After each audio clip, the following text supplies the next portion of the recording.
Hello, adventurers. My name's Tyler. And I'm Richard. On today's episode, we're going over the final update to Daggerheart's open beta. Welcome to True Strike.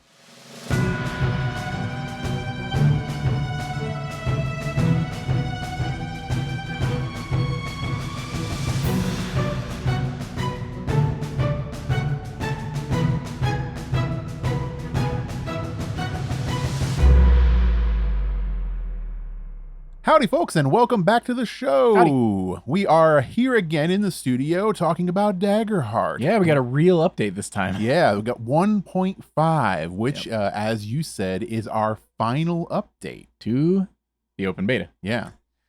Well, So theoretically, sure. the final update. Exactly. The final release that they're going to do, barring any, as Spencer Stark said, like extreme cases where they might have to jump in and do something crazy. Yeah. This will be the last time that we get a major release. I'm still wondering if we're going to get what bits of playtest stuff we'll get in between.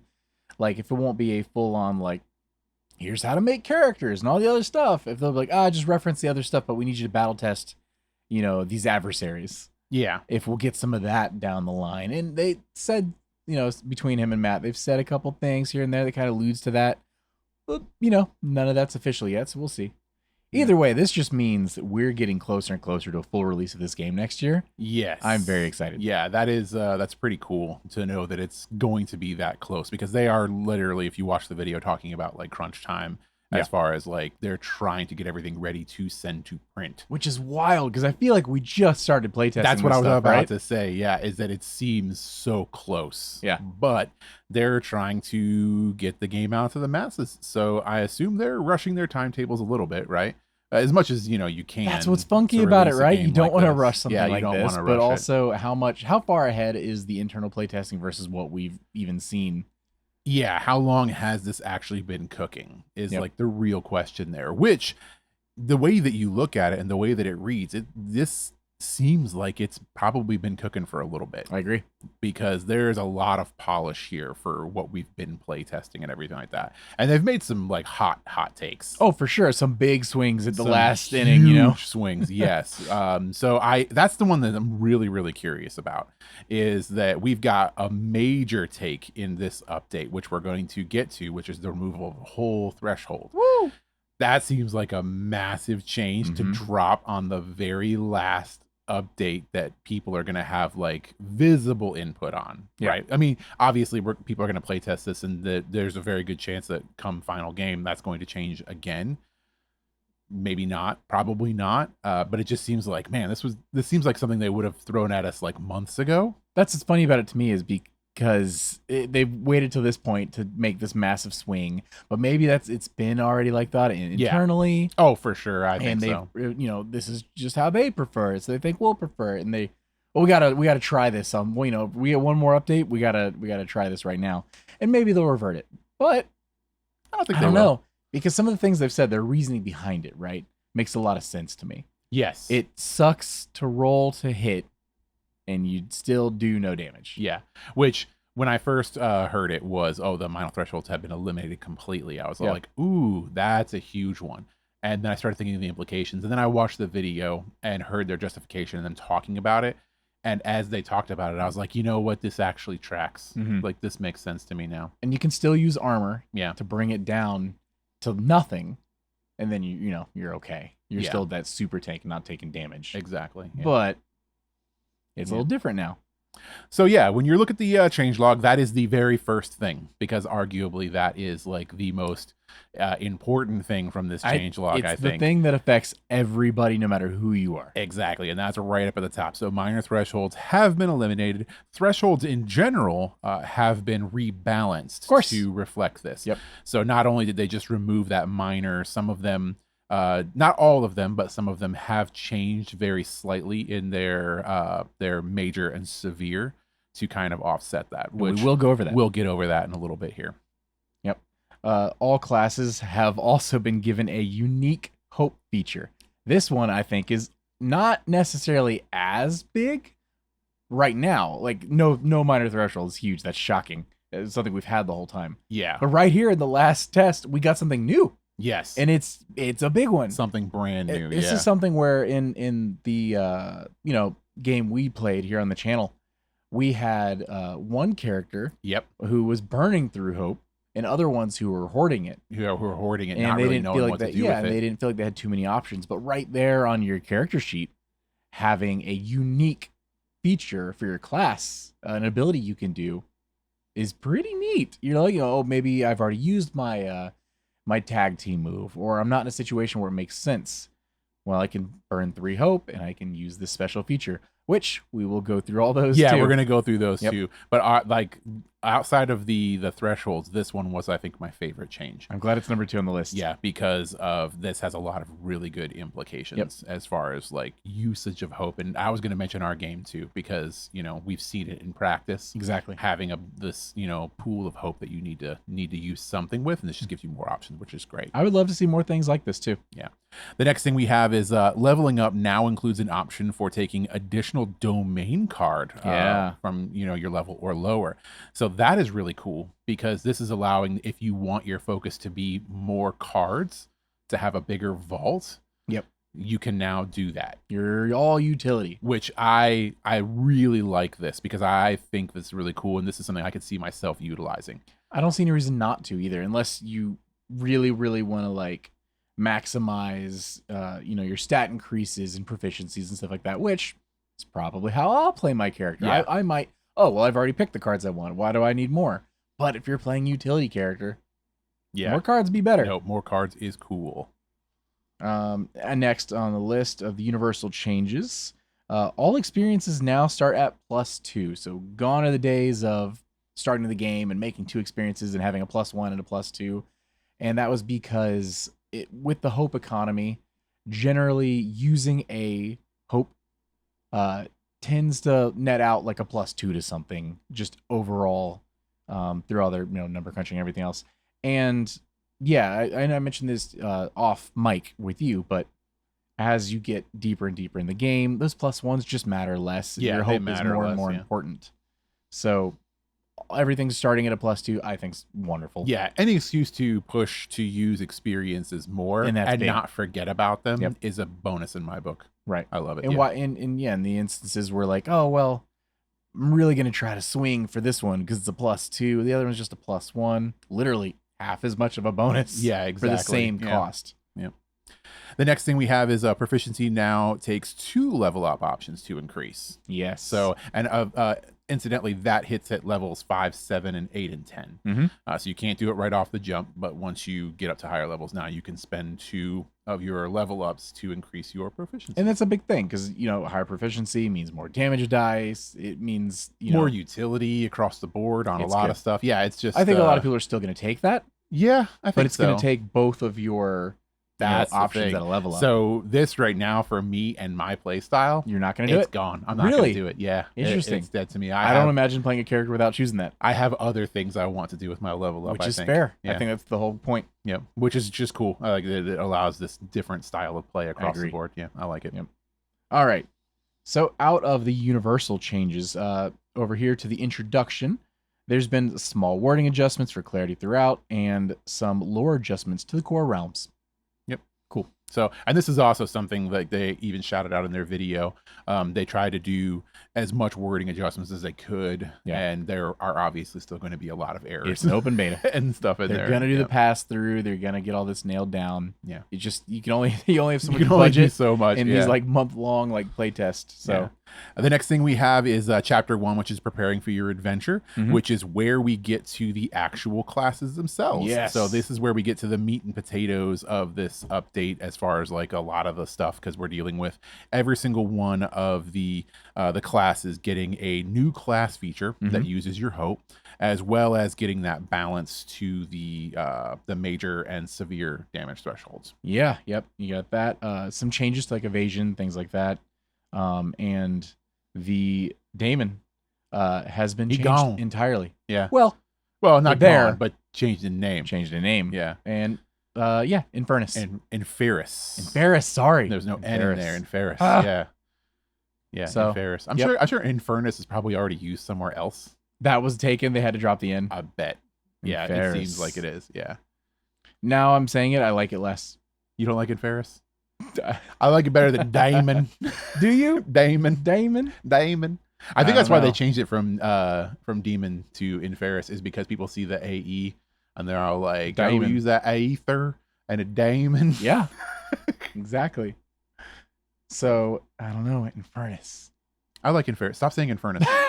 Inferus. I like Inferus. I like it. I have no choice but to like it. It is what it is now. Yeah, no, I like it. All right. So do you want to break down some of this stuff before we get to the chapter 2 changes? Yeah. We can get into the classes here. Buckle up. Yeah, I've got them in the order in which you're getting it from the book, which I've been told is alphabetical. It is alphabetical. Which I didn't even notice when I was printing it out. So that'll tell you something about me. A+ for the Derek to Press team working on Daggerheart. So we're not going to be going over the entire character sheet. We're really just pointing out some of the changes, which in most cases is going to be the damage thresholds, things like that. So the Bard had a slight rewording to its class feature. Also, its damage thresholds, like we said, and I'll just mention this once, minor thresholds are gone. Yes. So even here, where the Bard used to have a minor threshold of 1, extremely easy to hit that minor threshold, it's 0. Like it's just gone. Yeah, like, there's no minor threshold. Yeah. If you want to hit the major threshold, though, you're gonna be a 6, and a severe is a 12. Those, the major and severe in this case, did not change. Yep. From the previous Bard build, but that's not the case across the board. Yeah, that's not the case across the board. But yeah, on the Bard didn't get a change. Right. Now the last big thing I want to hear while we're on the Bard is the Hope ability. Yeah. The Bard's Hope.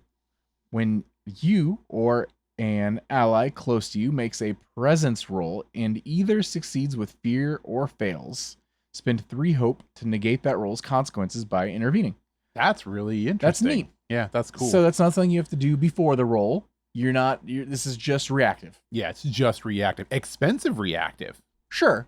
Very expensive reactive. But the implications of what it can be used for means it kind of has to be. You're denying, your GM from getting a fear. Yeah, you're denying the consequences of the action. Yeah, that's a really cool ability, and I think it fits Bards really, really well. And it's not just melee range; it's close range. So you got a little bit of distance there. And I like that it's not only you but also your allies. Yeah. So yeah, sweet. Fun. That's a cool one for the Bard, and just another way to use your hope. Yep. The next one on the list is the Druid. So the Druid is now at a 7 and a 14 for the major and the severe. Mm-hmm. Incidentally, they were still 7 and 14 before, so we didn't get a change there, just the removal of the minor. The hope ability for the Druid is spend 3 hope while in beast form. Specifically. Yep. To increase your damage thresholds by 3 until you drop from the form. So you get a +3. So that's an interesting one, right? So is that's something would you do that mid-combat, like you're being attacked? Or is that something you need to call out is when you transform? So I assume most people are probably going to do this as soon as they transform, because you're sticking with it until you drop. So if you have the hope, right, and you know you're going to be in that combat, it's probably a good idea to go ahead and just do it preemptively. But if unless you're thinking about using the hope for other stuff. And that's where it gets kind of funky too, because unless the rules at any point state you can't do it while you're being targeted, you have no reason not to do this or wait. Well, that's what I'm saying. You have no reason to wait, I guess is what you're trying to say. Well, I'm saying you have no reason. Save the hope. Right. Yeah, you could potentially save the hope if you're not even. What if you don't get attacked? Need it. Yeah. Right. So. No, it's true. Again, so we haven't fine tuning and wording we'll probably use. I don't know about you, but I haven't read these hope abilities. I wanted to go into. Oh no, these are hot takes for all of them. Yeah, because I want hot takes on all of them. First thing I notice here, 3 hope. Are they all going to be like 100%? They're all 3 hope. Okay. This ability is 3 hopes to do. Is 3 hope. Because tag team is also 3 hope, I believe, right? All right, that tracks. Yeah. So these special hope abilities are, unless you have, because tag team can also be less depending on what class and such you have. There's different abilities. Maybe there'll be something that makes these less down the line. But as far as I'm aware, they're all 3 now. Okay. The next thing here, we did get a slight change to the class feature, and that is the beast form, because they have to make a little addendum here, which is beasts. Basically, now you get an evasion score from the beast, not an armor score, because the tiered beasts no longer have armor scores, which brings us to our next part, which is all of the reform of the beast forms. So if you remember, beast forms had multiple forms based on the levels. So it went like 2, and then there was level 1 essentially was effectively 0. Right. And then you had like the 2 to 4, the 3 to 7, or the 5 to 7 and the 8 to 10 or something like that. They had different levels, and it was based on your actual level. Right. Now they've gone with tiers, which this is a thing that they didn't include in here. So they don't say this anywhere, but it's in the main rules how they organize tiers in this game. Mm-hmm. So when you look at the tier list, it doesn't tell you what the levels are for the beast forms. It just says tier 1, 2, 3, and 4. This is something your GM will probably know because they might know the tiers and what that means. Because for this comes from the like actual rule book. Yeah. Right. And that is tier 1s are level 1, right? Yep. Tier 2 is 2 to 4. Mm-hmm. Tier 3 stuff is 5 to 7, and tier 4 is 8 to 10. Right. Yeah. Correct. So they've simplified the beast forms into these 4 tiers and also greatly expanded upon them. So there's a lot more options here. Yeah. For different beast forms that you can take. And again, these are not so much as in like very specific things. So a lot of these are kind of nebulous descriptions, so you can choose the animal. So like things in like level 1, you have a household friend, which would be your dog, cat, rabbit, stuff like that, aquatic scouts, and then you go to the next one, which is like mighty striders, pouncing predators, winged beasts. Some of them are a little bit specific, like striking serpents and mighty lizards. Could be so many things. Yeah, mighty lizards. Those are a little bit more like restrictive as the type of animals that you can turn into. Yeah. But generally speaking, there's just a lot more stuff to play with here, being a druid. Right. And choosing different beast forms with different abilities. How do you feel with this version versus getting it, like each level getting new forms you can transform into? I like the way things are set up right now. Same.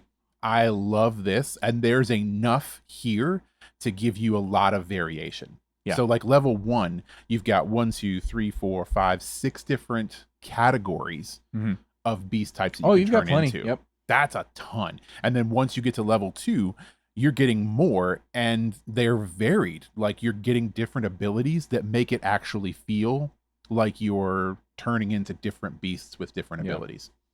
I really like where Druid is right now. Yeah. Like I love it. And you gain access to things that can have swim speed and flight speed, where other systems might hold that back for a little while. Yeah, you get this a little bit longer, very early. Yeah, you get stuff like that a little bit earlier. I think having it set up like this is wonderful because it gives you a little bit more time in between levels to fully. You've got so many. I mean, oh yeah, there's so many options until you get to level 5. You know, you sure level 1 you've got your 6, right? And then you gain an additional 1, 2, 3, 4, 5, 6, and 12 right here, right? 12 total now, yeah. Until level 5 where you expand it again. Like that's so many options. Yeah, it's interesting because it doesn't feel restrictive at all. No, not even a little bit. It feels like you have a lot of stuff to play with. Yep. And the fact that there's so many, like I said, there's a lot of different abilities. Each one has one different evasion stats, right, that you're taking over. Totally.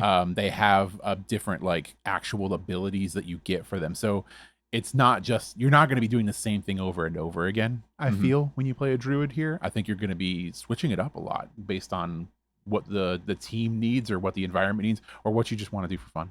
It's also interesting knowing that you're using stress to take on your beast form.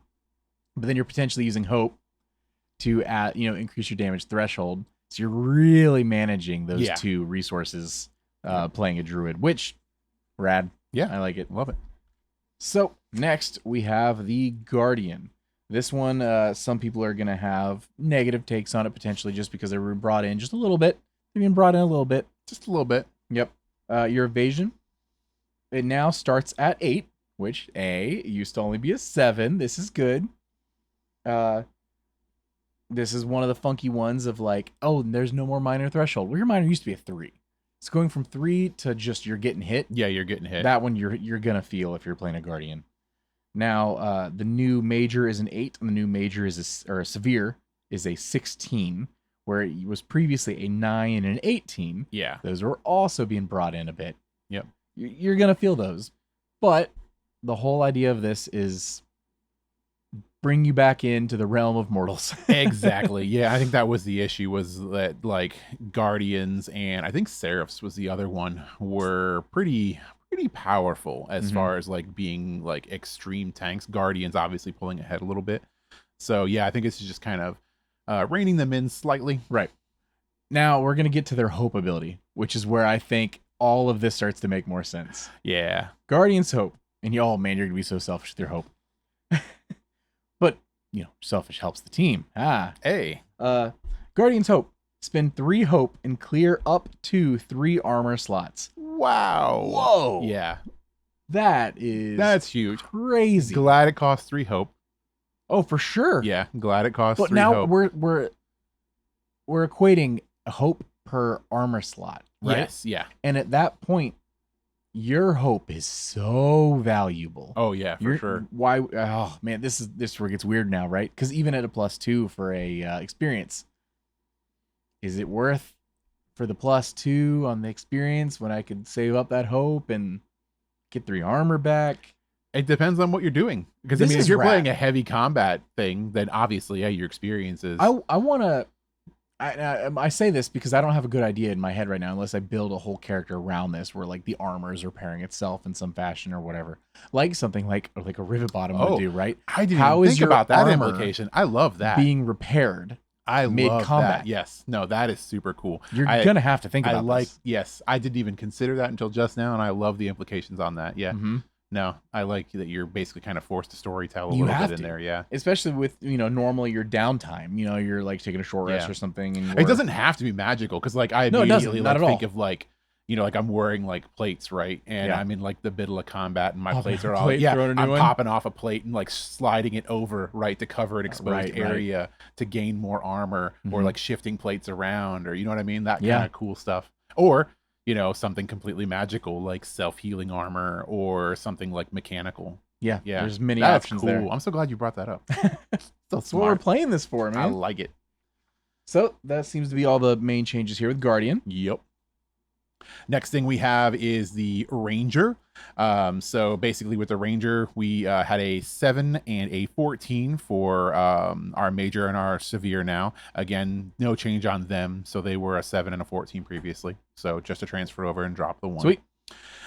They got some new wording on their Ranger's focus. So basically it just reworded it, but clarified it a little bit to kind of make the distinction about when it ends and when you can transfer it to a new target. Perfect. So just some clarification there. And then we have our Ranger's Hope ability. So spend 3 hope and increase your evasion by +1 until your next short rest.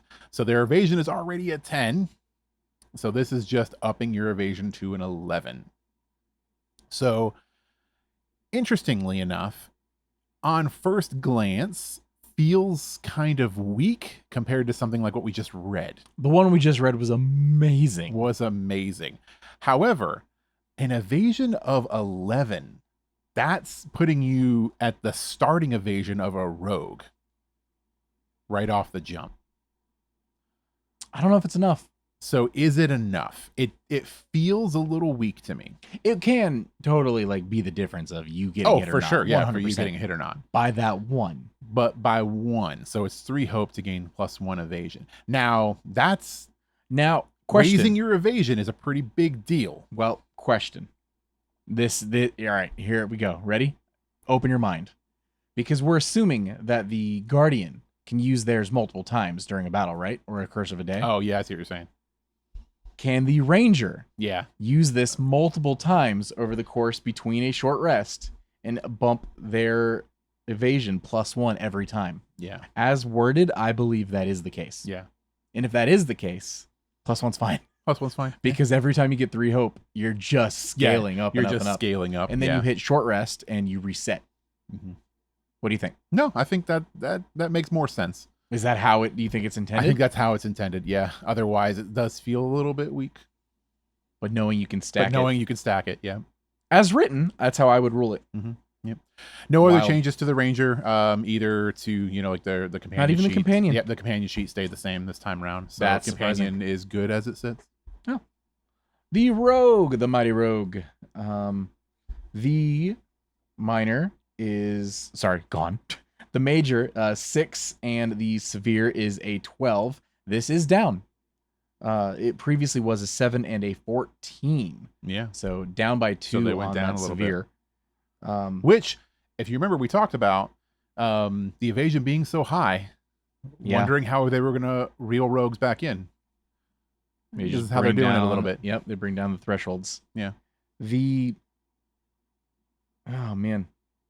Yeah, I mean the minor going away doesn't hurt them as bad. It was a 1. Now it's just it was a 1. gone. Now it's nothing. Yeah. The class feature is just reworded. Yep. Some clarification, rewording, stuff like that there.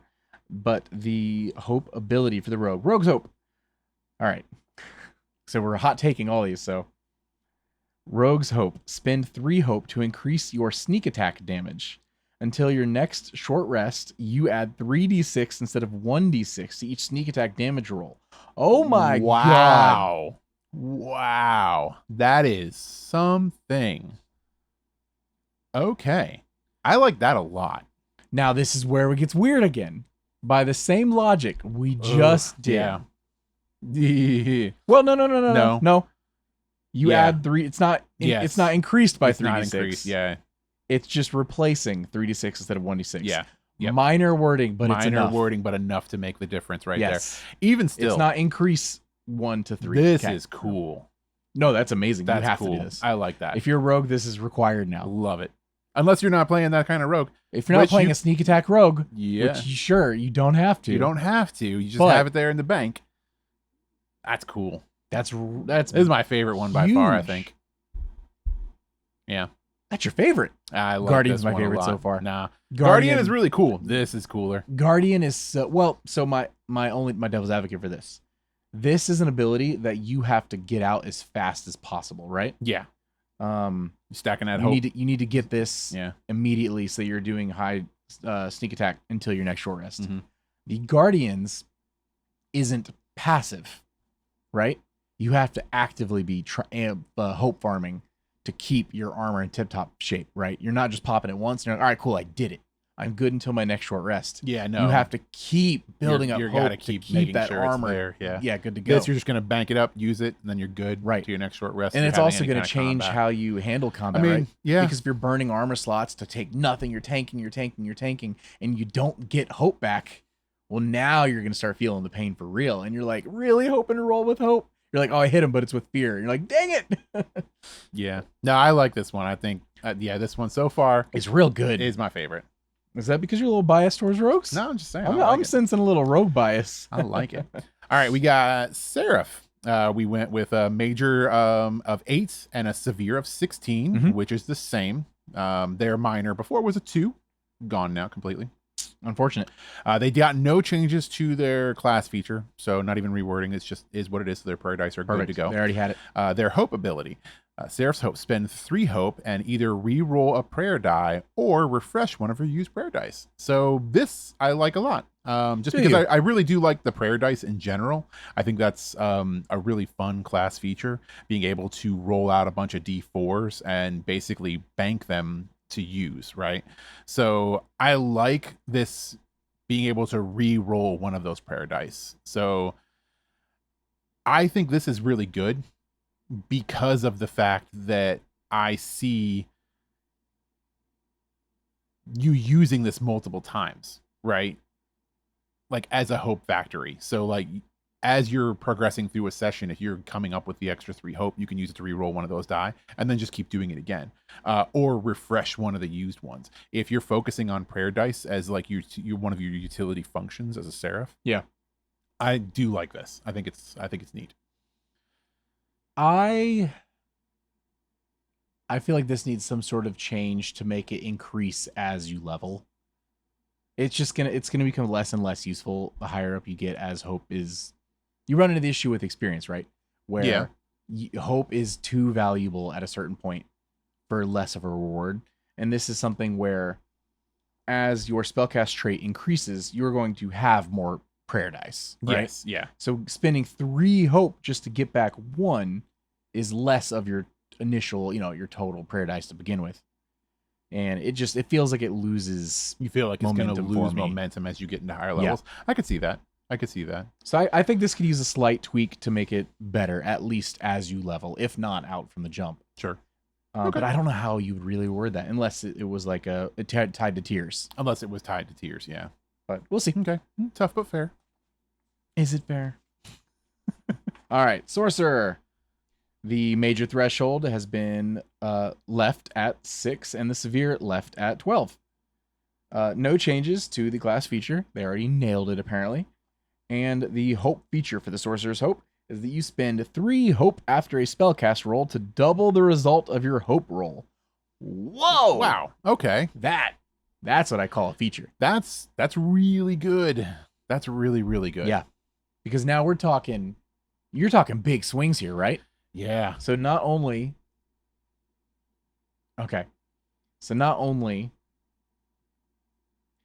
can you get crazy numbers, right? If you have like a 10 and a 7, like you have a 10 on your fear and a 7 on your hope, etc.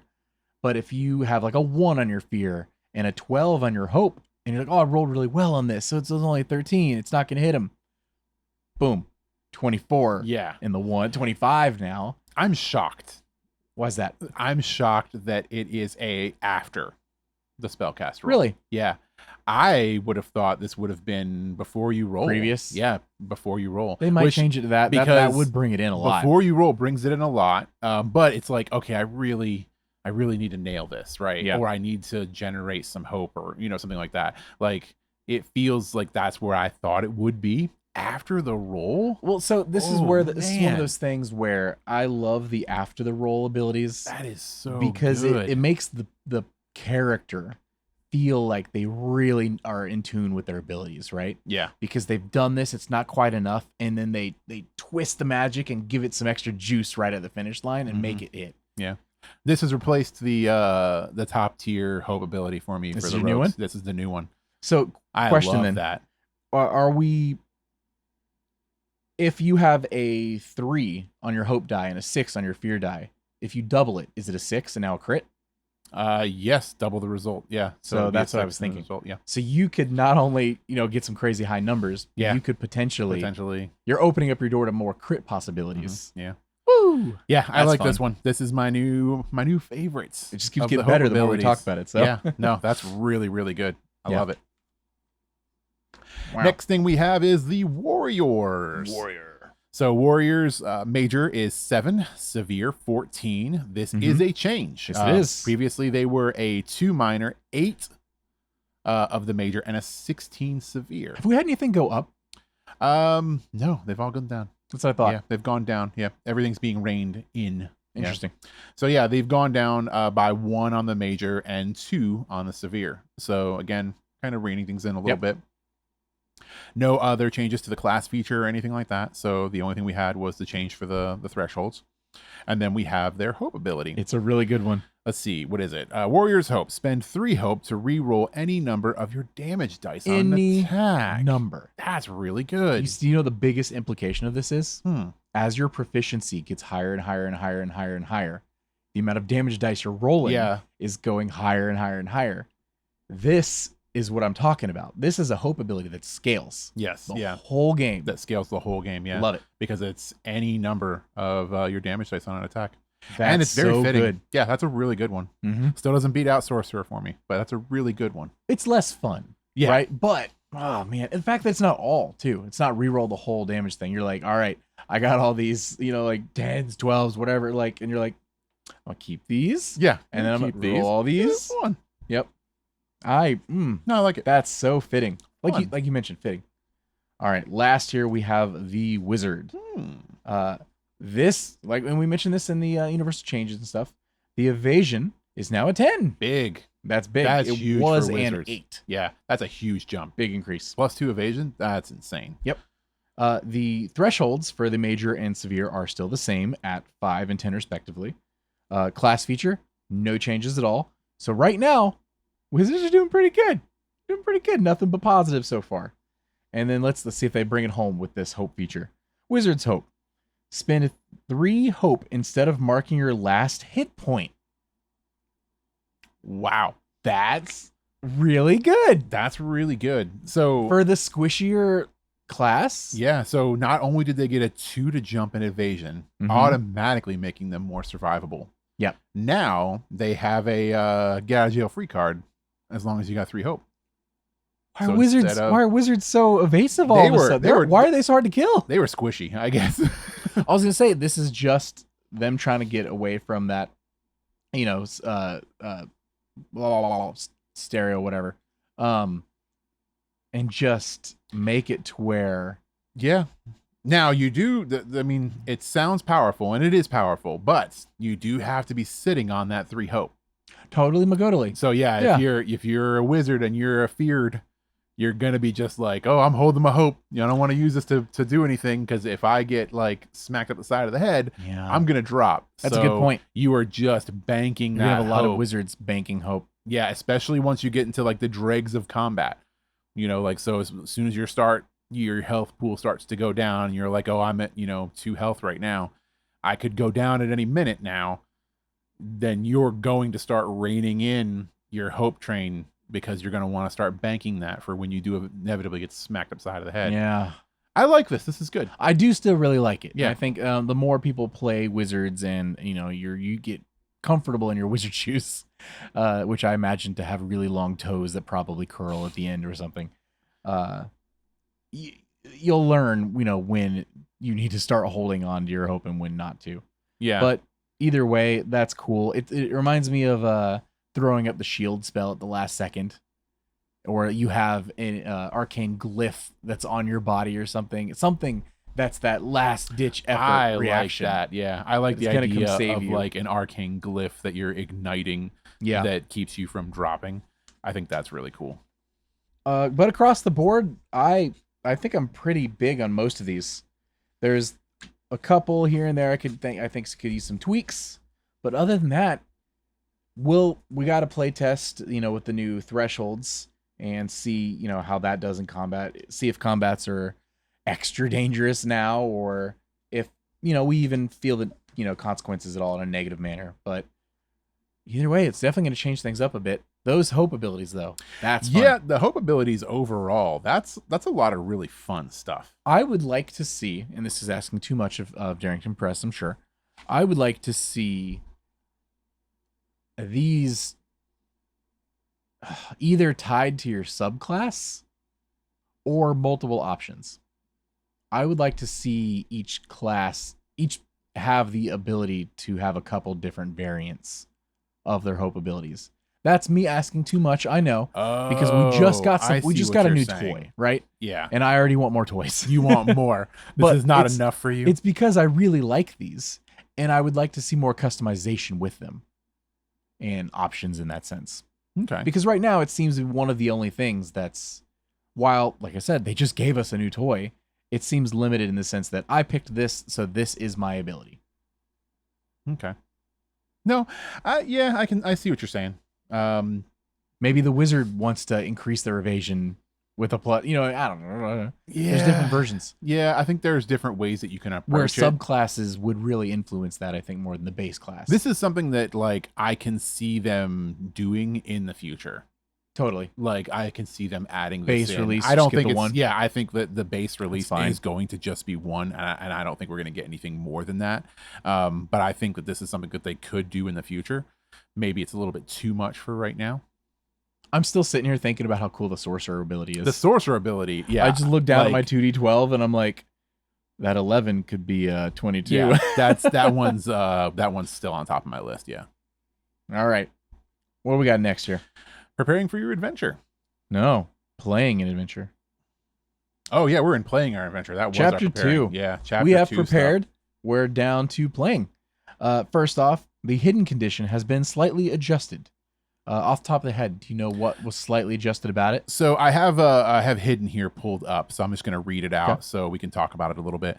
So while you're out of sight from all foes, you can typically use an action to gain the hidden condition. In certain situations, the GM may ask for a roll for this, usually finesse or agility, to become hidden instead.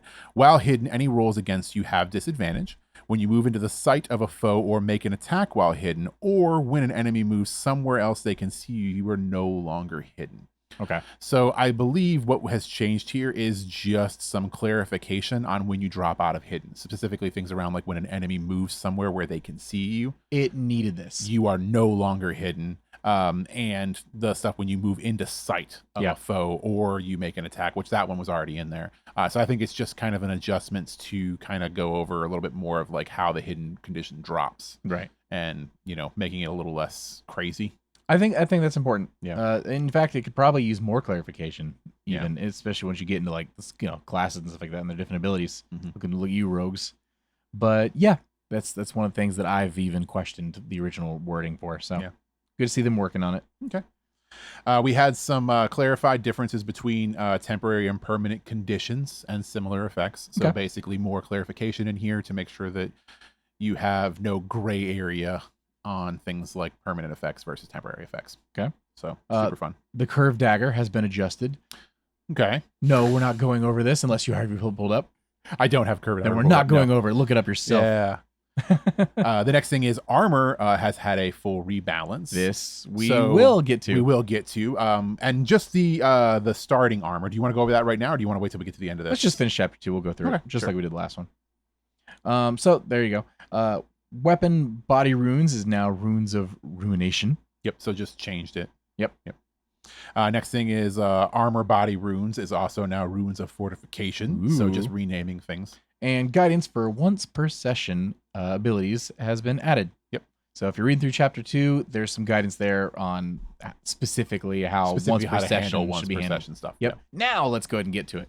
Yeah. So we're not going to go over all the equipment because there were rebalancing issues across like higher level stuff. Yep. But I think the most important thing is the starting armor stuff. So I did go through the generalized equipment list to see if anything had changed as far as like starting primary weapons, magic weapons, and secondary weapons. Right. None of those changed, including the towers and the round shields. Those are all the same. The biggest difference here is the actual starting armor. So that's your gambeson armor, your leather armor, your chainmail, and your full plate armor.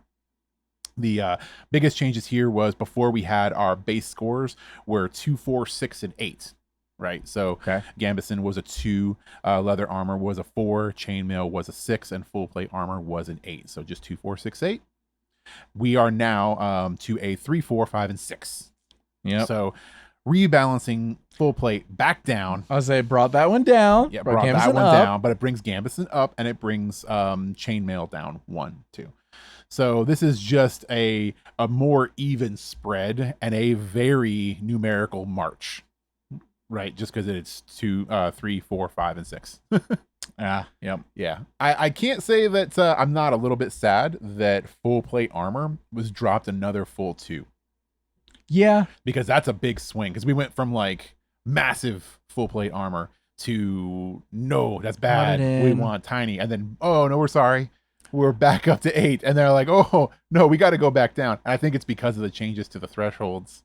I think specifically it's because they're like, who is going to wear this armor? And they're looking at the Guardians. Yeah. And they're saying, oh, gosh. Exactly.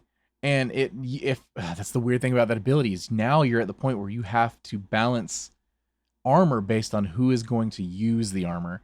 And if you have the class that can just keep getting armor slots not over and over again, but sure, that's but a pretty good regularly armor train. Yeah. And if it's 8, they're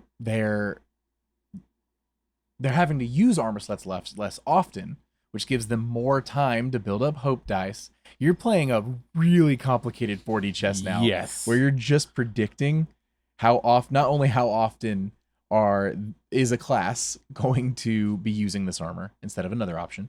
You're predicting how often they're using their hope to get armor slots back and how much they're getting hit and getting armor in the first place. And all these little things. And I guarantee you that's why this was brought down. Yeah. That and 3, 4, 5, 6 is just easy. Yeah, it's just easy. Like I said, it's an easy marching order. They wanted it to be 2, 4, 6, 8. It didn't work out. So now 3, 4, 5, 6. Who do we appreciate? So armor. Yay. Lots of classes appreciate armor. Yeah. Also, I'm not going to tell you what the old curved dagger was, but I will tell you what the current curved dagger is. The current curved dagger is finesse melee D8 plus 9 physical. One-handed feature serrated. Any ones rolled on the damage dice count as 10 points of damage. Wait, did you say +9? It's dice +9. We're not at. What level is that? I was like, we're not at starting equipment, Richard. What tier is that? We're not at. We're not. So Eek. Hold on. So if I pull up more information, it wants me to log in, and I'm recording a show right now. I don't have time to log in. I'm reading you. I'm reading you the cliff notes. All right. Okay. It just made me think of that. You're dagger. lucky I looked it up at all. No. This makes me think of that homebrew dagger that I sent you earlier on this week. It sounds that was 1d100 necrotic damage. Which is, I love the idea of like fighting someone that's immune to necrotic. Yeah. You're like and just yeah, no, that's got to be a higher tier. Oh, of course, like, man, +9. D8 +9. Yeah, of course it is. Crazy. But like I said, any ones, it's a D8, right? Yeah. So 1 and 8. Any ones rolled count as 10. This is a cool dagger. This is awesome. That's a really cool dagger. All because it had a little curve. Yeah, I like that. It's a very sharp curve. Yeah, that curve gets you right in the gut, in the liver, in the heart. Yeah, that's real cool. But that's all I'm getting you. Yeah. You want to know more? Look it up. Okay. All right. So that's it for our equipment. Yep. Shooting back over to the change log. Back to the change log. We're on to chapter number 3, which is running an adventure. Yep. So we've got running a one-shot. Guidance has been moved into this section, so they just kind of moved that over for doing your one-shots. It's funny to me, and I'm glad to see it, but it's funny how often we're seeing them shuffle things around. Yeah, moving things around. Yeah. Of just what makes sense. Yeah, it just makes sense. Yeah. Campaign frames, explanation has been added. That's Those because, are cool. Yes, campaign frames is just there to help GMs build worlds and make campaigns. Yep. I'm so glad they're adding stuff like this. Yeah, and they're doing it across the board. Like this whole chapter is great for that. But I want to say hand-holdy, but I don't mean for it to sound like derogatory. Like no, that. yeah, it's saying, it's hand-holdy awesome. in the best way. Yes, exactly. Yeah. Yep. Then we have the GM downtime rules explained and clarified. Perfect. So just more downtime stuff. GM guidance for class hope features has been added. Yeah. Super important considering they just added that. Since they just added those, yeah. Over to chapter 4. Ooh, adversaries and environments. Yep. So adversaries have been rebalanced and adjusted for new rules. This will be tested and adjusted as we go on. So play the game, play the 1.5 play test, send in your feedback, get the surveys, and let them know how these fights are going. If you're getting wiped out, let them know. If it's a pushover, let them know. If it's perfect, let them know. Balancing the adversaries, especially since they've had to, balance the classes and characters every single time. Like, this is a hard one. There's so many adversaries. Just, they need all help they can get on this one. So if there's anything that feels busted or easy or whatever, give them time. They're still cooking. Yeah, still cooking. Yep. But let them know if it tastes bad. Next, we've got the environments have been adjusted too.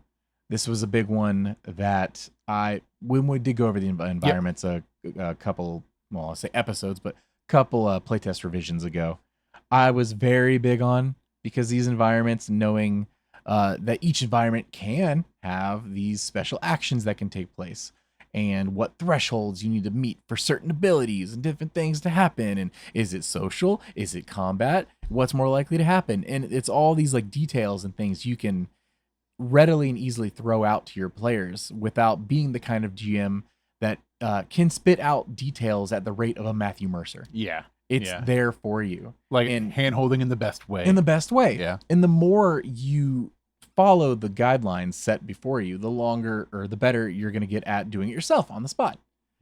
Love it. Yep. And then tweaking that, great. The next chapter that we move on to is creating your world. Yep, chapter 5. Which is the first thing, pre-generated campaign frames. The Wither Wild and the 5 banners burning have been added. They talk about these in the video.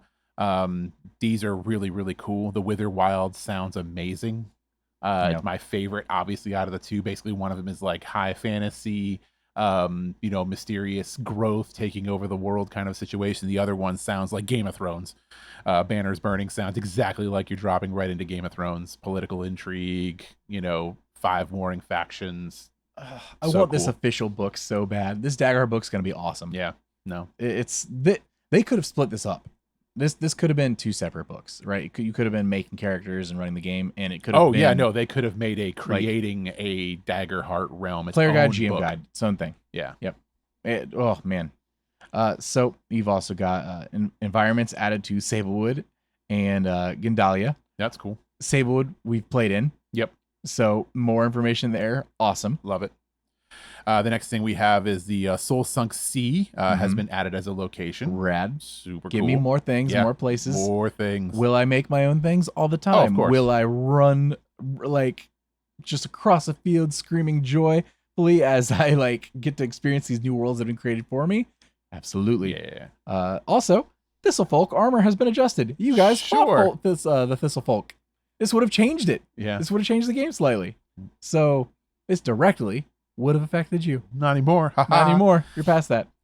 Chapter 6 is the next one, which is customizing your game. So they made some updates to homebrew guidance math, which is good. So it's just basically updates to help you better homebrew stuff into your game and have it not be broke.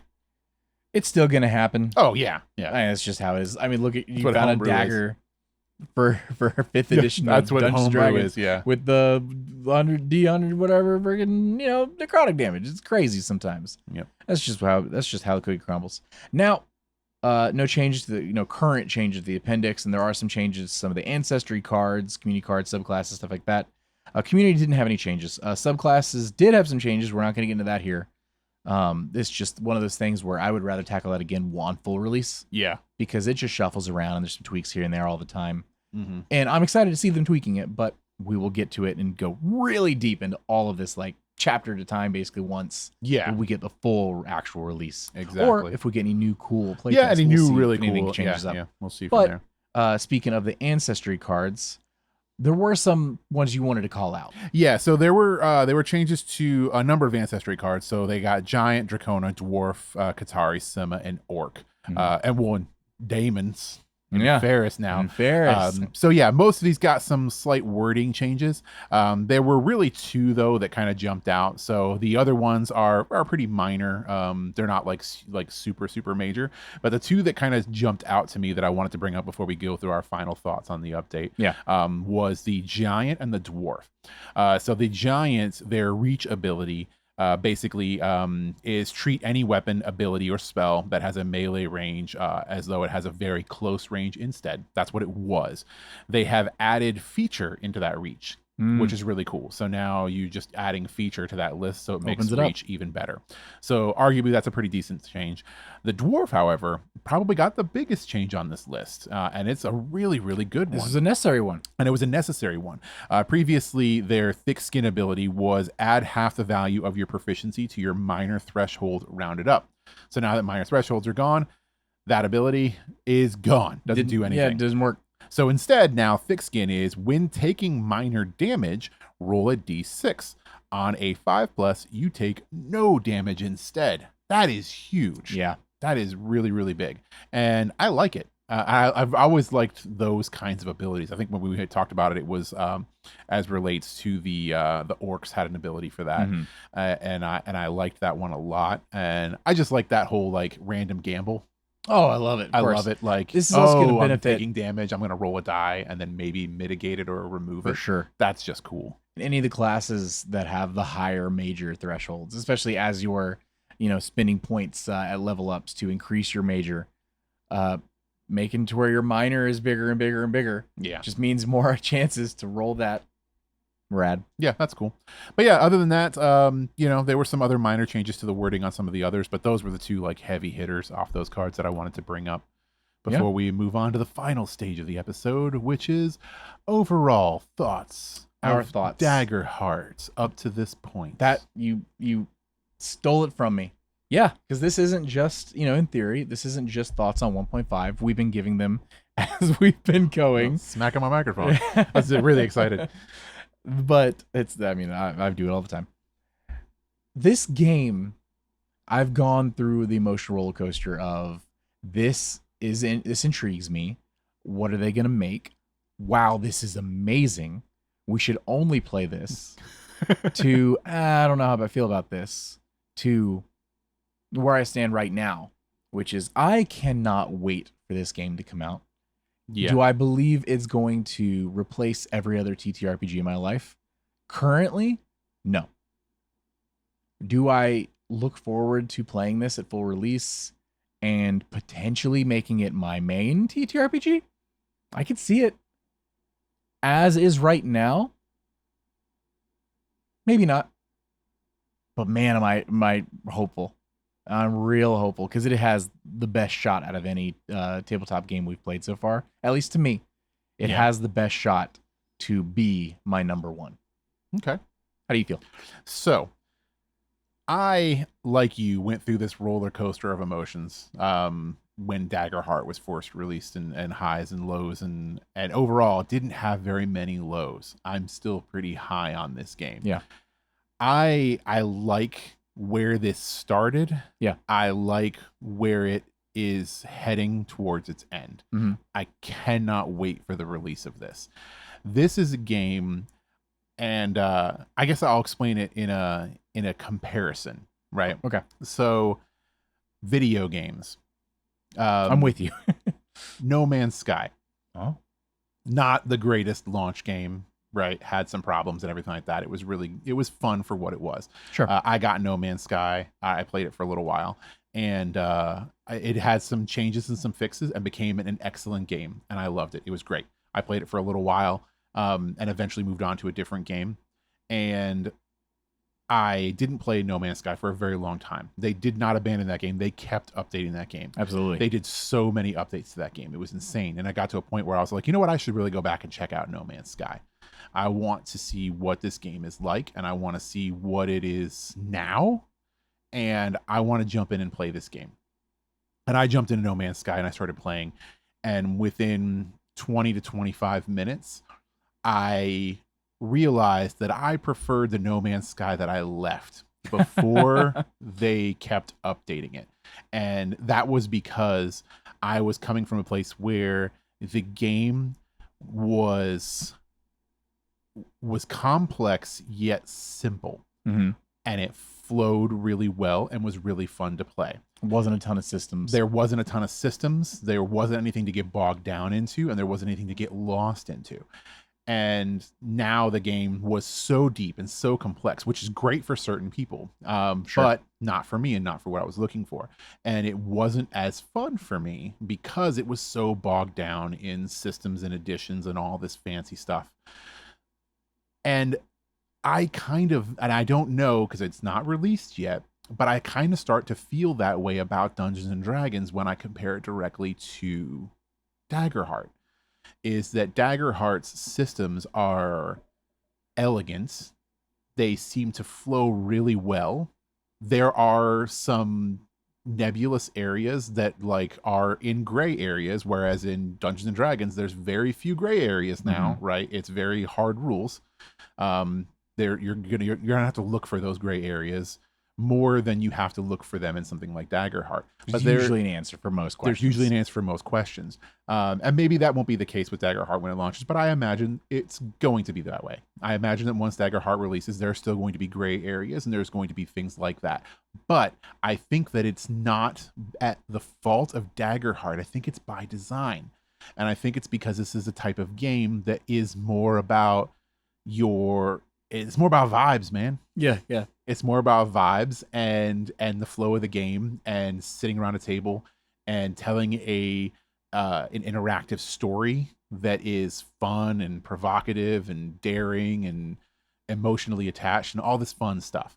And I think that it feels less bogged down by systems than a lot of other gaming systems that we've played. And that includes more recent gaming systems too. Because we played a lot of TTRPG systems. Like Flames of Freedom. Like Flames of Freedom, yeah. Call of Cthulhu. For sure. Deep systems. Games we enjoy. Yeah, we enjoy, like Cthulhu. But very deep systems. And I think Daggerheart is racing towards the top of the list for me after all of this. I can, unlike you, I can easily see Daggerheart becoming my number one system that I enjoy playing in. And to be fair on that, I'm not saying it won't be mine. I'm more confident that it is. Interesting. I feel more confident in this system being a number one slot for me. And it's because at the end of the day, it's got that elegance to it and that smoothness and more of a we're going to figure it out as we go kind of a situation rather than having this very black and white. These are the rules as written, and there's a lot of rules. We're going to get into all this stuff. Like, oh, you want to have a home base? Let's break out bastions. Let's go. Not once. You know what I mean? And that's just picking on Dungeons and Dragons, which is they're an easy target. It's a but that's fair enough where I'm target at. because it, at least in our home games, right? Yeah. Dungeons and Dragons is the game that we play the most often. Yes. Of course. So, and we have the new revisions of the 5th edition, the 2024 revision, coming out soon, and we'll start getting those books. And I'm excited to see what changes we get. And of course, we've been playtesting that and reviewing it, and I've been trying to stay away from some of the news cycle stuff recently because at this point, just give me the book. Yeah, I want the book. Just I want to read the book. I want to play through it. Yeah. So it will be my number one comparison. Will be these two games because to me, it's one of these two games is going to be at the top right now. And Pathfinder, Starfinder, stuff like that's there too, right? Oh, they're still there. Yeah, but amazing. If I have to look at the one I'm playing the most right now versus the one that I might be playing the most come release, it's Daggerheart and Dungeons & Dragons. So it is, Daggerheart has to come up here and swing strong right out the gate because we're going to have a revised version of the game we've been playing soon, and maybe we'll enjoy it more, right? So Dungeons & Dragons might get bumped up enjoyability-wise compared to what we've been playing. No, true, yeah. So Daggerheart's got to come out here, and it's got to beat that. I'm not discounting it. 100% agree with you. Because, like I said, if any game can do it, it's this one. Yeah. And I think that I'm probably just a little bit further on that side of the fence as far as my views on Daggerheart. And that all comes down to personal preference. Bingo. On how I like to play in games and how I like to run games. Yeah. Like one of my favorite games to run is an incredibly rules light. That's Monster of the Week. I love it. And there's not a lot of rules to Monster of the Week. There's a lot of making stuff up. It's got a very small book because there's a lot of just kind of flying by the seat of your pants. And then if there's not a specific rule for a situation, you make a ruling for that situation. Yeah. And then you move on from there. And, it's just my type. And like I said, I think I lean closer to the Daggerheart side of things than I do the Dungeons and Dragonheart side. We're definitely the target audience for this system. Dungeons and Dragons Heart. Yeah. It all makes sense. It all makes sense.